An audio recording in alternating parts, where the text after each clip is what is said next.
And our top story, a formal impeachment inquiry has been announced. Meanwhile, Democratic presidential candidate Joe Biden is responding in Delaware. Our Joe Holden is in Wilmington with what the former vice president had to say earlier this afternoon. Joe? Well, history being made just within the last few moments, and Joe Biden making a statement about an hour ago of his own, suggesting he backs an impeachment inquiry based off of the president's alleged conduct.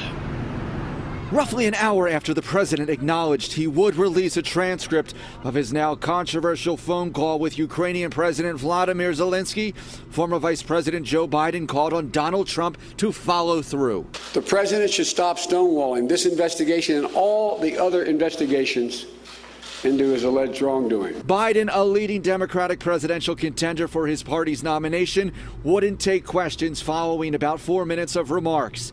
His appearance at the Hotel DuPont followed a rough and tumble partisan day of politics, with high-ranking Democrats threatening to initiate articles of impeachment against the president over allegations he withheld millions in military support to convince Ukraine to launch an investigation into Hunter Biden. The former vice president's son had business interests there.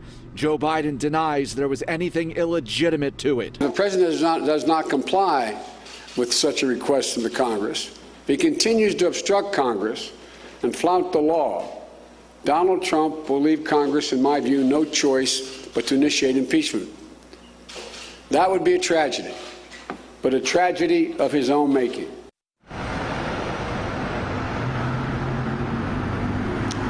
Well, once again, some seismic developments happening just within the last hour. And of course, with the Speaker of the House making her comments there from coast to coast, really not unusual. But the Democrats, of course, lining up and appearing to back an article of an impeachment for the President of the United States over, again, allegations of his conduct concerning that July phone call with Ukraine's president. We will have much more from, well, former Vice President Joe Biden's statements here at the Hotel DuPont when I see you back for Eyewitness News at 6. We're live in Wilmington. Joe Holden, CBS 3 Eyewitness News. Joe, thank you.